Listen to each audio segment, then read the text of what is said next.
ಇನ್ನು ಪರಮೇಶ್ವರ್ ಅವರು ಇಷ್ಟೆಲ್ಲ ಹೇಳ್ಬಿಟ್ಟು ಆಮೇಲೆ ಎಲ್ಲಿ ಏನು ಡ್ಯಾಮೇಜ್ ಆಗುತ್ತೋ ಅಂತ ಅವೆಲ್ಲ ಇಲ್ಲ, ತಮಾಷೆಗೆ ಹೇಳಿದೆ ನಾನಷ್ಟೇ.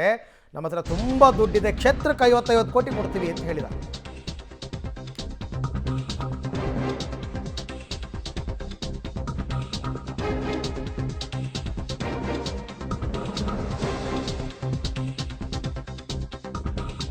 ಸರ್ಕಾರದ ಹತ್ರ ದುಡ್ಡಿಲ್ಲ ಅಂತಕ್ಕಂಥ ಪರಮೇಶ್ವರ್ ಹೇಳಿಕೆಗೆ ಈಗ ಅವರೇ ಸ್ಪಷ್ಟೀಕರಣ ಕೊಟ್ಟಿದ್ದಾರೆ. ಸುಮ್ಮನೆ ತಮಾಷೆಗೆ ಹೇಳಿದ್ದು, ಸುಮ್ಮನೆ ಕೆಲವರು ಎಣ್ಣೆ ಅಂತ ತಮಾಷೆ ಮಾಡ್ತಾ ಇದ್ರು.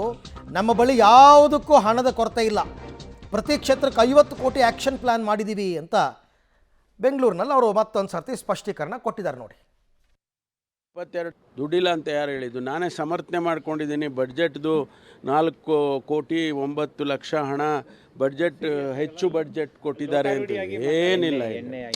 ಸುಮ್ಮನೆ ಅವರೆಲ್ಲ ಎಣ್ಣೆ ಅಂತ ಇವರೆಲ್ಲ ತಮಾಷೆ ಮಾಡ್ತಾ ಇದ್ದಿದ್ದು ಹೇಳಿದೆಪ್ಪ ಅಷ್ಟೇ. ಅದನ್ನು ನೋಡಿ, ಮತ್ತೆ ಪುನರುಚ್ಚಾರ ಮಾಡ್ತೀನಿ. ಸಿದ್ದರಾಮಯ್ಯನವರು 4.09 lakhs crores ಆ ಬಡ್ಜೆಟನ್ನು ಕೊಟ್ಟಿದ್ದಾರೆ. ನಾನು ಭಾಷಣದಲ್ಲೂ ಹೇಳಿದ್ದೇನೆ, ನಮ್ಮ ಹತ್ರ ಯಾವುದಕ್ಕೂ ಹಣದ ಕೊರತೆ ಇಲ್ಲ. ನೀರಾವರಿಗೆ 22,000 ಕೋಟಿ ಬಡ್ಜೆಟಲ್ಲಿ ಕೊಟ್ಟಿದ್ದಾರೆ, ಅಲೋಕೇಶನ್ಸ್ ಮಾಡಿದ್ದಾರೆ. ನಾವು ಗ್ಯಾರಂಟಿಗಳನ್ನು ಬಡ್ಜೆಟ್ನಲ್ಲೇ ತಂದಿದ್ದೇವೆ. ಪ್ರತಿ ಕ್ಷೇತ್ರಕ್ಕೂ ಈಗಾಗಲೇ 50 ಕೋಟಿ ರೂಪಾಯಿಗೆ ಆ್ಯಕ್ಷನ್ ಪ್ಲ್ಯಾನ್ ಮಾಡೋಕ್ಕೆ ಹೇಳಿದ್ದಾರೆ. ಇದೆಲ್ಲವನ್ನು ಕೂಡ ನಾನು ಹೇಳಿದೆ. ಸಣ್ಣದಾಗ ಅವ್ರು ಯಾರೋ ಮಾತಾಡುವಾಗ ಆ ರೀತಿ ತಮಾಷೆಗೆ ಅವ್ರು ಹೇಳಿದ್ರು ಅಂತ ನಾನು ರಿಯಾಕ್ಟ್ ಮಾಡಿರ್ಬೋದು. ಆದರೆ ನಾನು ಅಧಿಕೃತವಾಗಿ ಹೇಳ್ತಾ ಇದ್ದೀನಿ, ನಮ್ಮ ಸರ್ಕಾರದಲ್ಲಿ ಯಾವುದೇ ರೀತಿಯ ಆರ್ಥಿಕ ತೊಂದರೆ ಅಥವಾ ಆರ್ಥಿಕ ಮುಗ್ಗಟ್ಟು ಇಲ್ಲ. ಅದನ್ನು ಸ್ಪಷ್ಟವಾಗಿ ಹೇಳ್ತಾ ಇದ್ದೀನಿ. ಹಣ ಕೆಲವು ಸಂದರ್ಭದಲ್ಲಿ ಬಿಡುಗಡೆ ಆಗೋದು ನಿಧಾನ ಆಗುತ್ತೆ. DPR ಮಾಡಬೇಕು, ಎಸ್ಟಿಮೇಟ್ ಮಾಡಬೇಕು. ಒಂದು ಕಾಮಗಾರಿ ಅಂತ ಹೇಳಿದರೆ ಅದಕ್ಕೆ ಎಸ್ಟಿಮೇಟ್ ಮಾಡಬೇಕು, DPR ಆಗಬೇಕು, ಆಗ ಎಲ್ಲ ಹಣ ಬಿಡುಗಡೆ ಆಗುತ್ತೆ. ಅದು ಸ್ವಲ್ಪ ನಿಧಾನ ಆಗಿರ್ಬೋದು ಅನ್ನೋದು ಅಷ್ಟೇ, ಬಿಟ್ಟರೆ ಬೇರೆ ಏನೂ ಇಲ್ಲ. ಹಣದ ಕೊರತೆ ನಮ್ಮ ಸರ್ಕಾರದಲ್ಲಿ ಯಾವುದೇ ಕಾರಣಕ್ಕೂ ಇಲ್ಲ. ಸ್ಪಷ್ಟವಾಗಿ ಹೇಳ್ತಾ ಇದ್ದೀನಿ.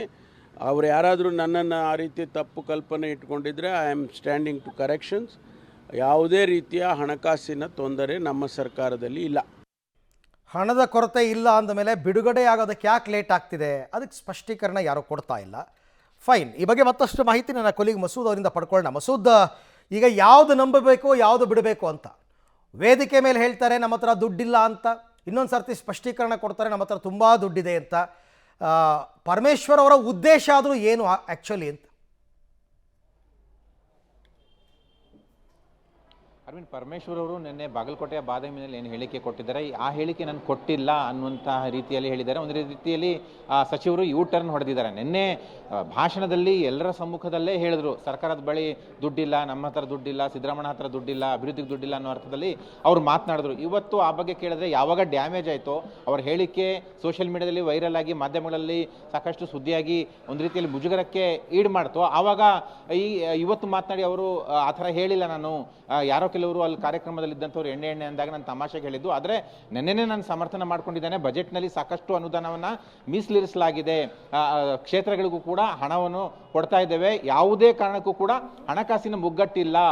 ನೆನ್ನೆ ಹೇಳಿದ್ದನ್ನು ಒಂದು ರೀತಿಯಲ್ಲಿ ತಪ್ಪು ಗ್ರಹಿಕೆ ಬೇಡ ಅನ್ನುವಂಥ ಸಬೂಬನ್ನು, ಸಮರ್ಥನೆಯನ್ನು, ಒಂದು ರೀತಿಯಲ್ಲಿ ಸ್ಪಷ್ಟೀಕರಣವನ್ನು ಅವರು ಕೊಟ್ಟಿದ್ದಾರೆ. ಆದರೆ ಹೇಳಿಕೆ ಡ್ಯಾಮೇಜ್ ಆಗಿದೆ. ಯಾಕೆಂದರೆ ಕೆಲ ದಿನಗಳಿಂದ ಈಚೆಗೆ ಸರ್ಕಾರದ ವಿರುದ್ಧ ಸರ್ಕಾರದ ಶಾಸಕರುಗಳೇ ಖುಲ್ಲ ಒಂದು ರೀತಿಯಲ್ಲಿ ಅಸಮಾಧಾನ ವ್ಯಕ್ತಪಡಿಸ್ತಾ ಇರುವಂಥದ್ದು, ಇಲಾಖೆಗಳಲ್ಲಿರುವಂಥ ಭ್ರಷ್ಟಾಚಾರ, ಲಂಚದ ಸಮಸ್ಯೆ, ಜೊತೆಗೆ ಕ್ಷೇತ್ರಗಳಲ್ಲಿ ಕೆಲಸ ಆಗದೇ ಇರುವಂಥದ್ದು, ಅನುದಾನ ವಿಳಂಬ, ಇವೆಲ್ಲ ವಿಚಾರ ಇಟ್ಕೊಂಡು ಶಾಸಕರೇ ಬಹಿರಂಗವಾಗಿ ಅಸಮಾಧಾನ ವ್ಯಕ್ತಪಡಿಸ್ತಾ ಇದ್ದಾರೆ. ಹಾಗಾಗಿ ಈ ನಿಟ್ಟಿನಲ್ಲಿ ಸರ್ಕಾರಕ್ಕೆ ಈಗಾಗಲೇ ಸಾಕಷ್ಟು ಮುಜುಗರ ಆಗಿದೆ.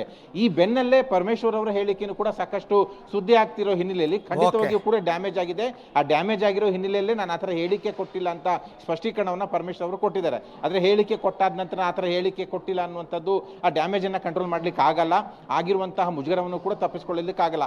ಒಟ್ಟಾರೆಯಾಗಿ ಸರ್ಕಾರದಲ್ಲಿ ಏನಾಗ್ತಿದೆ, ಆರ್ಥಿಕತೆ ವಿಚಾರದಲ್ಲಿ ಖಜಾನೆ ಖಾಲಿಯಾಗಿರುವಂತಹ ವಿಚಾರ, ಇವೆಲ್ಲವನ್ನು ಕೂಡ ಸರ್ಕಾರದ ಸಚಿವರು, ಶಾಸಕರೇ ಮುಂದೆ ಇಡ್ತಾ ಇದ್ದಾರೆ, ಜನರತೆ ಮುಂದೆ ಇಡ್ತಾ ಇದ್ದಾರೆ. ಜೊತೆಗೆ ಈ ನಿಟ್ಟಿನಲ್ಲಿ ಬಿಜೆಪಿ ಕೂಡ ಸಾಕಷ್ಟು ಟೀಕೆ ಮಾಡ್ತಾ ಇದೆ. ಮುಖ್ಯಮಂತ್ರಿಗಳು ರೈಟ್ ಮಸೂದ್, ಥ್ಯಾಂಕ್ ಯು. ತಮ್ಮೆಲ್ಲ ಮಾಹಿತಿಗಾಗಿ ಧನ್ಯವಾದ. ಒಟ್ಟಾರೆ ಇವಾಗ ಇಷ್ಟು ಸಿಕ್ಕಿದ್ರೆ ಸಾಕಲ್ಲ ವಿರೋಧ ಪಕ್ಷದವರಿಗೆ. ಇವರು ತಮಾಷೆಗೆ ಹೇಳಿದ್ರು, ಸೀರಿಯಸ್ ಆಗಿ ಹೇಳಿದ್ರು, ಅದು ಸೆಕೆಂಡ್ರಿ. ವಿರೋಧ ಪಕ್ಷದವರು ಈಗ ಮುಗಿ ಬೀಳ್ತಾ ಇದ್ದಾರೆ.